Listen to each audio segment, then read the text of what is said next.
அல்ஹம்துலில்லாஹி ரப்பில் ஆலமீன் வஸ்ஸலாத்து வஸ்ஸலாமு அலா ரசூலிஹின் நபியில் கரீம் வலா ஆலிஹி வஸஹ்பிஹி அத்-தய்யிபீன் அத்-தாஹிரீன். அல்லாஹும்ம அன்தஸ்-ஸலாம் வ மின்கஸ்-ஸலாம் தபாரக்த யா தல் ஜலாலி வல் இக்ராம். அஸ்ஸலாமு அலைக்கும் வரஹ்மத்துல்லாஹி வபரகாத்துஹு. எல்லாம் எப்படி இருக்கீங்க? அல்ஹம்துலில்லாஹ். அதுக்கப்புறம் நான் அப்படியே கண்டினியூ பண்ணுவேன்னு எதிர்பார்க்காதீங்க. இன்னைக்கோட டாபிக் நீங்க எப்படி இருக்கீங்கன்றத வச்சுதான் ஓடும் இன்ஷா அல்லாஹ். உண்மையிலே சொல்லுங்க, எல்லாம் எப்படி இருக்கீங்க? ஹாப்பியா இருக்கீங்களா? லைஃப் எப்படி போகுது? நிம்மதியா போகுதுங்களா? நைட் ஒழுங்கா தூங்குறீங்களா? மோஸ்ட்லி இந்த கொஸ்டின்ஸ் எல்லாத்துக்குமே அட்லீஸ்ட் மோஸ்ட் ஆஃப் அஸ் உடைய ஆன்சர், அட ஏன்பா நீ வேற இருக்கிற டென்ஷனே போதாது, நீ எங்கேயும் நீ அதை ஞாபகப்படுத்துறியா அப்படின்ற ஆன்சரா தான் இருக்கும். ஏன்னா அந்த லெவலுக்கு நம்ம லைஃப்ல பிரச்சனைக்கு மேல பிரச்சனை, விதவிதமான பிரச்சனைகள் வந்துட்டு இருக்குது. நைட்டு நிம்மதியா தூங்கி கனவு வந்தே ரொம்ப நாள் ஆச்சுன்னு சொல்லலாம். அந்த லெவலுக்கு அடி மேல அடியாதான் விழுந்துட்டு இருக்கு. ஒவ்வொருத்தவங்களுக்கும் ஒவ்வொரு விதமான பிரச்சனைகள். ஒருத்தவங்களுக்கு நோய் நொடி வந்து டாக்டர்கிட்ட போயே வாழ்க்கை ஃபுல்லா ஓடுது. இன்னும் பல வீட்டுல பாத்தீங்கன்னா பிசினஸ்ல பிரச்சனையா இருக்கும், கடன் தொல்லையா இருக்கும், அதை நினைச்சு தூக்கம் போன காலமா இருக்கும். சில பேருக்கு உறவுகள்ல பிரச்சனையா இருக்கும், கணவன் மனைவி கிடையாது பிரச்சனையா இருக்கும், இல்ல வீட்டுல இருக்க ரிலேட்டிவ்ஸ்குள்ள பிரச்சனையா இருக்கும். இதை நினைச்சு டென்ஷன் ஆகி பிபி ஏறின சிஸ்டர்ஸ் பல பேர் இருப்பீங்க. இல்ல மத்த சிஸ்டர்ஸ்க்கு தாங்கிக்கவே முடியாத அடிகள்லாம் சில வாழ்க்கையில நடந்திருக்கும். இந்த மாதிரி எல்லாருமே ஒரு பெரிய போராட்டத்துலதான் ஓடுறோம்னு சொல்லலாம்.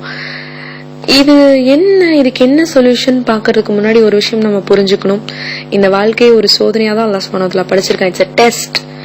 இது நம்மள அமல்கள்ல சிறந்தவங்க யாருன்னு டெஸ்ட் பண்றதுக்காக அல்லாஹ் சுப்ஹானஹு வ தஆலா நம்மள படைச்சிருக்கான். சோ இந்த லைஃபே ஒரு டெஸ்ட் தான். அப்படின்றப்ப இங்க பிரச்சனை வர்றது நார்மல். பிரச்சனையே இல்லைன்னா துனியா ஜன்னாவாயிருமேங்க. அப்புறம் ஜன்னாக்கும் துனியாக்கும் என்ன டிஃபரன்ஸ் இருக்கு? பட் இந்த பிரச்சனையில நம்ம எப்படி ஃபேஸ் பண்றோம், நம்ம அதை எப்படி டீல் பண்றோம்ன்றதுதான் இப்ப மேட்டர். சோ இப்ப பிரச்சனை வருது, ஓகே அல்ஹம்துலில்லாஹ், இது அல்லாஹ்வுடைய டெஸ்ட். என்ன இருந்தாலும் அல்லாஹ் கூட இருக்கா, இதுக்கு உண்டான கூலி நம்மள்ட்ட இருக்கு அப்படின்ற ஆட்டிடியூட் இருக்கிறவங்க நம்ம ரொம்ப கம்மியான பேர். ஒரு பிரச்சனை வந்தா திணறி போறவங்க, அப்படியே என்னால தாங்கிக்கவே முடியல, என்னடா வாழ்க்கை இதுன்னு விடிய தூக்கத்தை இழந்துட்டு இருக்கிறவங்க தான் முக்காவாசி பேர். இது எதனால அப்படின்றதுக்கு உண்டான சொல்யூஷன் தான் இன்ஷா அல்லாஹ் நம்ம இன்னைக்கு பார்க்க போறோம். என்னன்னு பாத்தீங்கன்னா, குர்ஆன்ல அல்லாஹ் சுப்ஹானஹு வ தஆலா சொல்றான், எவன் என்னுடைய உபதேசத்தை புறக்கணிக்கின்றானோ நிச்சயமாக அவனுக்கு நெருக்கடியான வாழ்க்கையே இருக்கும். சுப்ஹானல்லாஹி வ பிஹம்திஹி. அல்லாஹ் சுப்ஹானஹு வ தஆலா தெளிவா சொல்லிடுறான், எவன் என்னுடைய உபதேசத்தை புறக்கணிக்கின்றானோ. உபதேசம்ன்றது என்ன? குர்ஆன். அல்லாஹ்வுடைய உபதேசம் குர்ஆன். யார் அந்த குர்ஆனை புறக்கணிக்கின்றானோ நிச்சயமாக அவனுக்கு நெருக்கடியான வாழ்க்கையே இருக்கும். நம்ம வாழ்க்கையே ஒரு நெருக்கடியா இருக்கிறதுக்கு காரணம் என்னன்னா, நம்ம குர்ஆனை விட்டு எந்த அளவுக்கு தூரம் ஆயிருக்கோன்றதுதான். இல்லைங்க காலையில இருந்து நான் எத்தனையோ ஜூஸ் முடிக்கிறேங்கன்னு நீங்க சொல்லலாம். ஆனா எவ்வளவு பேர் அதை அர்த்தத்தோட ஓதுறீங்க? எவ்வளவு பேர் அதுல இருந்து மெசேஜ் எடுத்து அதை வாழ்க்கையில ஃபாலோ பண்றீங்க? எவ்வளவு பேர் குர்ஆன்ல சில சூறாக்களை மனப்பாடம் பண்ணி அதை ஹார்ட் கொண்டு போறீங்க? Very less. உண்மையிலே கண்டிப்பா நீங்க குர்ஆன்ட்ட ஒரு கான்ஸ்டன்டான ரிலேஷன்ஷிப், டெய்லி ரிலேஷன்ஷிப் வச்சு அதுல அட்லீஸ்ட் ஒரு கொஞ்சம் சூறாக்கள் மனப்பாடம் பண்ணி அதை தொழுகையில ஓதி பார்த்து தொழுகையில அதனுடைய ஒரு ருசியை கண்டுட்டீங்கன்னா கண்டிப்பா நீங்க நான் சோகத்துல இருக்கேன்னா சொல்லவே முடியாது. உங்க வீட்டுல எவ்வளவோ பெரிய ஒரு சுனாமியே ஓடலாம், ஆனா குர்ஆனுடைய வாழ்க்கை மட்டும் உங்க வாழ்க்கையில இருந்துச்சுன்னா நான் அடிச்சு சொல்றேன் சிஸ்டர்ஸ், அடிச்சு சொல்றேன், கண்டிப்பா அது ஒரு உங்க லைஃபே மாத்திரும். நான் எப்பயுமே கொடுக்கறது என்னோட எக்ஸாம்பிள்ஸ் தான். இது ஆல்ரெடி பல சிஸ்டர்ஸ் கேட்டு போர் அடிச்சு போயிருப்பீங்க. பட் ஸ்டில் நியூ சிஸ்டர்ஸ்க்காக சொல்றேன். எனக்கு 5 years ஆச்சு மேரேஜ் ஆகி. ஆனா எனக்கு இன்னும் குழந்தை இல்ல. மேரேஜ் ஆன 2 yearsலாம் செம்ம டிப்ரெஷன். இப்படி டாக்டரா பார்த்து இப்படி டென்ஷன் ஆகி போன நிலைமைகள். ஆனா இப்பயும் எனக்கு குழந்தை இல்லை. ஆனா அல்ஹம்துலில்லாஹ் ஐம் ஹாப்பி. மனசார உண்மையா சொல்லுவேன், நான் ஹாப்பியா இருக்கேன். எதனாலன்னு பாத்தீங்கன்னா எனக்கு தெளிவா புரிஞ்சிருச்சு. அப்ப குழந்தைன்னு போயிட்டே இருந்தப்ப ஒரு டைம்ல கஹஃப் சூரா அர்த்தத்தோட ஓதுனேன். அதுல அல்லாஹ் சுப்ஹானஹு வ தஆலா சொல்லியிருப்பான், அல் மாலு வல் பனூன ஜீனத்துல் ஹயாத்தித் துன்யா வல் பாக்கியாத்துஸ் ஸாலிஹாத்து கைருன் இன்த ரப்பிக வ கைருன் அமலா. அதாவது wealth and children are the adornment of life. நம்மள்ட்ட இருக்க சொத்தும் பிள்ளைகளும் நம்ம வாழ்க்கையோட அலங்காரம் அப்படின்ற மாதிரி சொல்லியிருப்பான். உங்களுடைய டீட்ஸ் தான் உங்கள்ட்ட கடைசி வரைக்கும் வரப்போறது, உங்களுக்கு சிறந்தது அப்படின்னு. சுப்ஹானல்லாஹி வ பிஹம்திஹி. அது எனக்கு அப்படியே ஒரு ஐ ஓப்பனர் மாதிரி இருந்துச்சு அந்த சூறா ஓதுனப்ப. அதுல இருந்து நான் ஃபீல் பண்றதே விட்டுட்டேன். அலங்காரம் அல்லாஹ் சொல்லியிருக்க ஒரு விஷயத்துக்கு நான் ஏன் இவ்வளவு ஃபீல் பண்ணும், அதுக்கு பதிலா பின்னாடி அல்லாஹ் சுப்ஹானஹு வ தஆலா சொல்லியிருக்கான், நீங்க கன்சிஸ்டன்டா செய்யற அமல்கள் தான் உங்களுக்கு பெட்டர் அப்படின்றப்ப நான் ஏன் ஃபீல் பண்ணணும்? உண்மையிலே அப்ப நான் என்கிட்ட ஒரு கொஸ்டின் கேட்டேன், எனக்கு எது குழந்தை வேணும் அப்படின்றப்ப இந்த உலகத்துல என்ன பாத்துக்கிறதுக்கா? கண்டிப்பா இல்ல.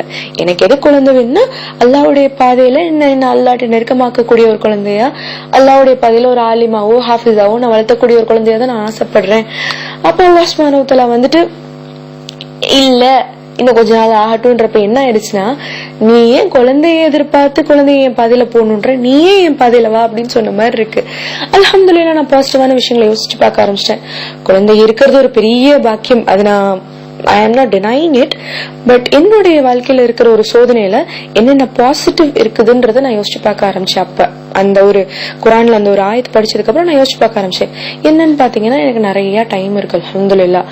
பிகாஸ் குழந்தை இருக்கவங்களுக்கு சொல்லவே தேவையில்ல எவ்வளவு பிஸியா இருப்பீங்க. எனக்கு அல்ஹம்துலில்லாஹ் டைம் அல்ஹம்துலில்லாஹ் இருக்கு. அது மட்டும் இல்லாம என் கணவரோட ஸ்பெண்ட் பண்றதுக்கு நிறைய டைம் இருக்கு.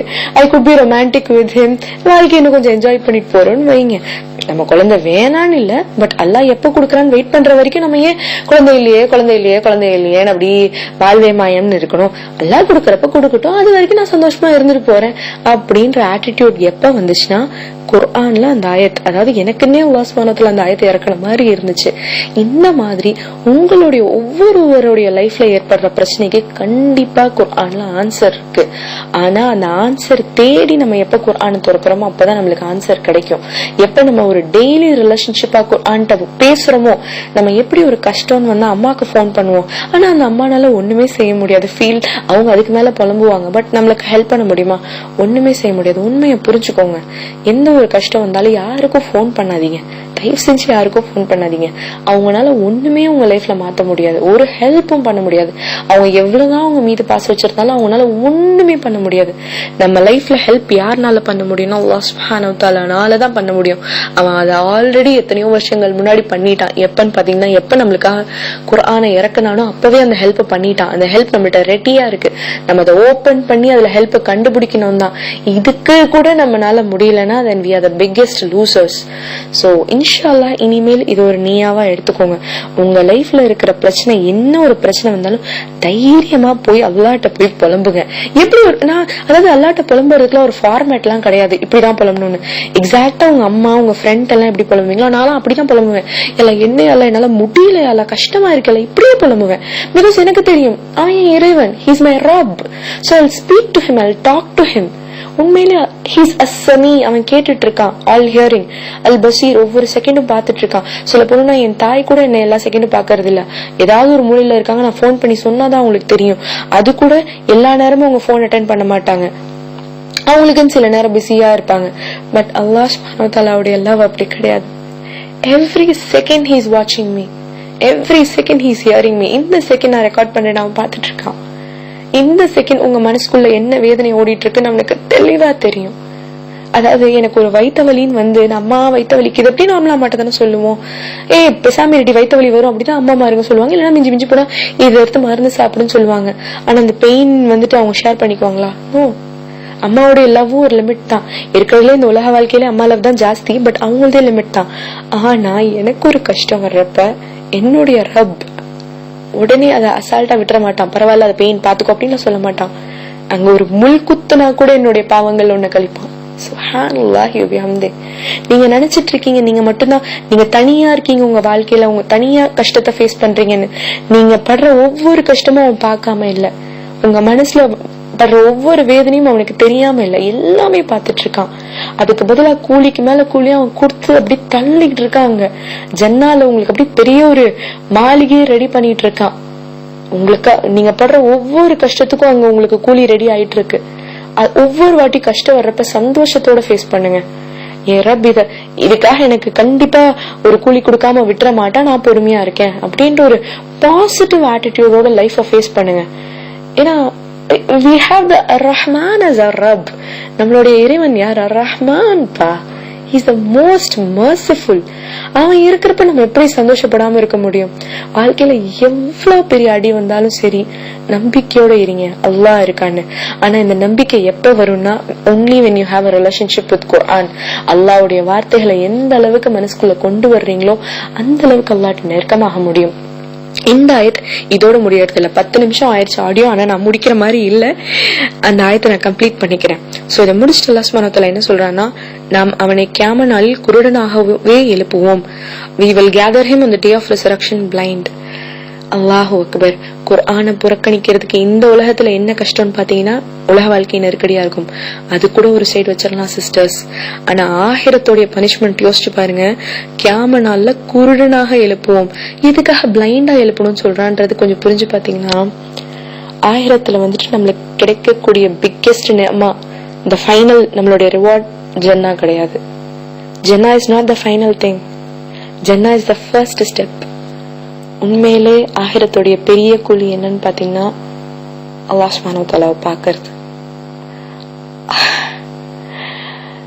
இவ்வளவு நாள், இவ்வளவு வருஷம், ஒவ்வொரு செகண்டும், ஒவ்வொரு நானோ செகண்டும் நம்மள பார்த்து பார்த்து பார்த்து நம்மளுக்கு தேவையானதெல்லாம் கொடுத்து அந்த ரஹ்மான மீட் பண்ணக்கூடிய ஒரு மொமெண்ட் இருக்கு. உலகத்துல யாருனாலுமே நம்ம மீது அவ்வளவு பாசம் வைக்க முடியாது. அல்லாஹ்னால மட்டும்தான் வைக்க முடியும். அல்லாஹ்வுடைய பாசத்துக்குலாம் ஒரு எக்ஸாம்பிளே கிடையாது. அது நினைச்சு பார்த்தா, அதாவது நம்ம செஞ்ச பாவத்தை வந்து நம்ம பெத்தவங்களுக்கு தெரிஞ்சு, நம்ம மனசுல இருக்கிற அழுக்குகள் கெட்ட விஷயங்கள் நம்ம அத்தா அம்மா தெரிஞ்சா கூட நம்மள வெறுத்துருவாங்க. ஆனா எல்லா அழுக்கு எல்லா பாவம் நம்ம இது வரைக்கும் வாழ்க்கையில என்னென்ன பாவம் செஞ்சிருக்கோம்னு அவனுக்கு எல்லாம் தெரியும். அதெல்லாம் தெரிஞ்சு நம்ம மீது வச்சிருக்க பாசத்துல ஒரு % கூட குறையாம கொடுத்துட்டு இருக்கான். அப்படிப்பட்ட ரஹ்மான் நம்மளுடைய ரப். அந்த ரப்ப பார்க்கணும்ன்ற ஒரு ஏக்கம் நம்மளுக்கு எல்லாம் இருக்காதா? அல்லாஹ் சுப்ஹானஹு வ தஆலா பார்க்கணும்னு ஜன்னால நெக்ஸ்ட் சிஸ்டர்ஸ், ஜன்னால நெக்ஸ்ட். ஃபர்ஸ்ட் அல்லாஹ் பார்க்கணும். எல்லாம் போய் நிக்கணும் அல்லாஹ் முன்னாடி. ஒரு குட்டி குழந்தை அம்மாட்ட எப்படி ஓடி போவோமோ அதை விட ஒரு ஆசையோட அல்லாஹ் போய் பார்க்கணும். அல்லாஹ் சுப்ஹானஹு வ தஆலா எப்படி இருப்பான், அவனுடைய அழகான முகம் எப்படி இருக்கும். சுப்ஹானல்லாஹ், அல்லாஹ் அக்பர். அப்ப பாக்குறதுக்கு நம்மளுக்கு என்ன சிஸ்டர்ஸ் வேணும்? கண்ணு. ஆயிரத்துல நம்மளுக்கு ரொம்ப பெரிய விஷயம், நம்மளுக்கு தேவையான ஒரு விஷயம் என்னன்னு பாத்தீங்கன்னா கண்ணு. இந்த கண் பார்வை தேவை. கண் பார்வையில தான் அல்லாஹ் பார்க்க முடியும். அல்லாஹ் நம்மளுக்கு ஒரு இடனா எழுப்பிட்டா எப்படி நம்ம அல்லாஹ் பார்க்க முடியும்? நீ என்ன மறந்துட்டு உலக வாழ்க்கையில இருந்தேல்ல, நீங்க என்ன பார்க்க முடியாது நல்லா சொல்லிட்டா நம்ம என்ன செய்வோம்? எல்லாம் கஷ்டப்பட்டு படிச்சு ஆகிரத்துல போய் நின்று அல்லாம பார்க்க முடியலன்னா என்னப்பா வாழ்க்கை? இவ்வளவு கஷ்டப்பட்டு என்ன யூஸ்? எங்க போக முடியும்? என்ன யார்கிட்ட போய் கேட்க முடியும்? அல்லாஹ் நம்ம அனைவரையும் இந்த மாதிரி ஒரு துர்பாக்கியத்தை விட்டு பாதுகாப்பானாக. Subhanallah, high time sisters, high time. Go to Quran, run to Quran, make a bond with Quran, inshallah.